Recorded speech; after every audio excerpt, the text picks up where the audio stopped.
ശബരിമല സ്വർണ്ണക്കൊള്ളയുടെ അന്വേഷണം ഉന്നതരിലേക്ക് വ്യാപിപ്പിക്കണമെന്ന് ഹൈക്കോടതി. കേസിൽ പ്രതികളായ തിരുവിതാംകൂർ ദേവസ്വം ബോർഡ് മുൻ സെക്രട്ടറി എസ് ജയശ്രീ, മുൻ അഡ്മിനിസ്ട്രേറ്റീവ് ഓഫീസർ എസ് ശ്രീകുമാർ എന്നിവരുടെ മുൻകൂർ ജാമ്യം തള്ളിയ ഉത്തരവിലാണ് കോടതിയുടെ ഈ പരാമർശം. നിലവിലെ അന്വേഷണം ശരിയായ ദിശയിലാണ് എന്നും കോടതി അഭിപ്രായപ്പെട്ടു. ശബരിമല സ്വർണ്ണക്കൊള്ളക്കേസിലെ ഒന്നാം പ്രതി ഉണ്ണികൃഷ്ണൻ പോറ്റി ശബരിമലയിൽ വിഹരിച്ചത് വൻ തോക്കുകളുടെ ആശീർവാദത്തോടെയെന്നാണ് ഹൈക്കോടതി സിംഗിൾ ബെഞ്ചിന്റെ നിരീക്ഷണം. ശബരിമലയിലെ സ്വർണ്ണക്കൊള്ള സംഭവിക്കാൻ പാടില്ലാത്തതാണ്. കേവലം ഉദ്യോഗസ്ഥർ മാത്രം വിചാരിച്ചാൽ നടക്കുന്ന കൊള്ളയല്ല നടന്നത്. ഗൂഢാലോചന പുറത്തു കൊണ്ടുവരാൻ അന്വേഷണം വ്യാപിപ്പിക്കേണ്ടതുണ്ട്. അതിനാൽ ഉന്നതരിലേക്ക് അന്വേഷണം പോകണമെന്നും ജസ്റ്റിസ് എ ബദറുദ്ദീന്റെ ബെഞ്ച് വ്യക്തമാക്കി. നിലവിലെ അന്വേഷണത്തിൽ സിംഗിൾ ബെഞ്ച് തൃപ്തി രേഖപ്പെടുത്തി.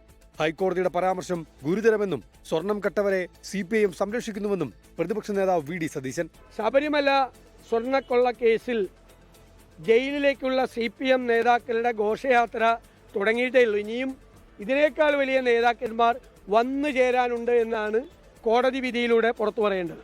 തെറ്റ് ചെയ്ത ആരെയും CPIM സംരക്ഷിക്കില്ലെന്ന് മുഖ്യമന്ത്രി പിണറായി വിജയൻ ഇന്നും ആവർത്തിച്ചു. CPIMനെ സംബന്ധിച്ചിടത്തോളം CPIM ഒരു കാര്യം വ്യക്തമാക്കിയിട്ടുണ്ട്.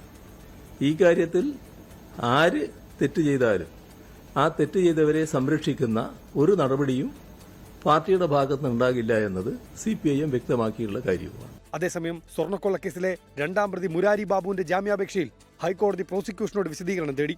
അടുത്ത വ്യാഴാഴ്ച ഹർജി വീണ്ടും പരിഗണിക്കും. 24 കൊച്ചി. ലോകത്തെവിടെയായാലും ഏത് സമയത്തും 24 വാർത്തകളും ഓഗ്മെന്റഡ് റിയാലിറ്റി പാക്കേജുകളും എക്സ്പ്ലെയിനറുകളും വിശദമായി കാണാൻ ഞങ്ങളുടെ YouTube ചാനൽ നിങ്ങൾക്ക് സബ്സ്ക്രൈബ് ചെയ്യാം.